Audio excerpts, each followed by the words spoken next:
High core count, high speed with auto overclock and a cooler that keeps it cool included? Yes. Won the Silicon Lottery. 4. 25 GHz constantly without any voltage tweaking. Good luck. Wow, AMD have really closed the gap on Intel.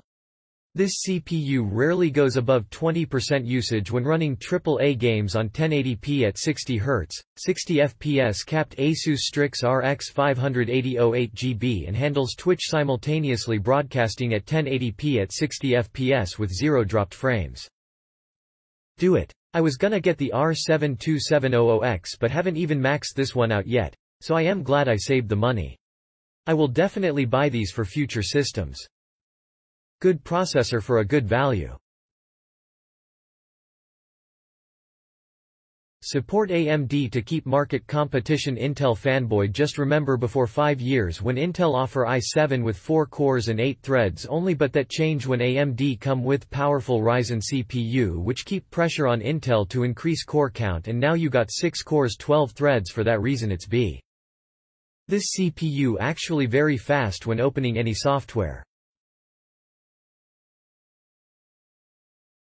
The core boost go up to 4.13 GHz because the heat coming from Wraith Spire air cooling that prevents CPU from going higher, and it can hit 4.2 easily with water cooling.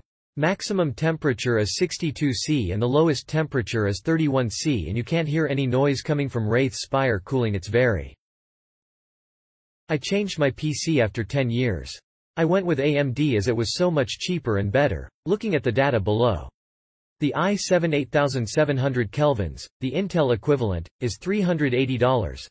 OO versus $200. OO for the AMD 2600X. I used the same power supply, case, mouse, keyboard etc. as it all was newer. You can see the setup I did this time. The GPU is in the middle slot to give the CPU cooler a tunnel of air straight through the system. The NVMe drive sits under the CPU cooler and gets air pulled across it. The GPU is AIO hybrid type, so no hot air in the case. Yes, I oriented the cooler to shoot straight up as this seems best to send hot air up out the top of the case and not into the GPU radiator. Temps so far support the setup. Real neat and clean this time around. I have a pretty good CPU and Noctua DH15S cooler. So it auto-dynamic clocks, what AMD calls XFR2, to 4.9 GHz on all cores. I don't do a thing, as it is all stock.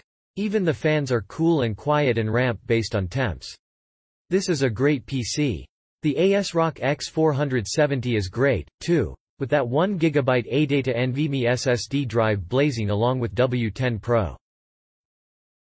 The memory XMP profiled to the right timings and speed straight away with the Taichi MB.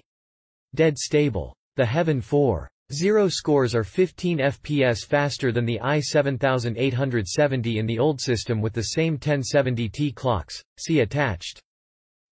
That AMD CPU kicks butt for the price. If you are thinking of a PC, the 2600X allows you to afford the NVMe drive and/or a faster graphics card. I game at 1440p, so the fastest CPU is a waste of money. Ran Wolfenstein, The New Order all day today and not a single hiccup. The system exceeded my expectations, that's for sure. AMD SYSTEMBRAND price MB ASRock X470 Taichi AM4 AMD $199. 99 CPU AMD Ryzen 7 2600X3. 6 GHz $209. 99 DDR4 memory *G Skillflare by 16 GB 2 by 8 GB DDR4-3200 F43200C14D-16 GFX $224. 981 GB ADATA SX 8203D NAND NVMe Gen 3 by 4 M2 SSD $208. 99 OSW10 Profess. ~4. 3 GHz on one and ~4. 9 GHz on the other.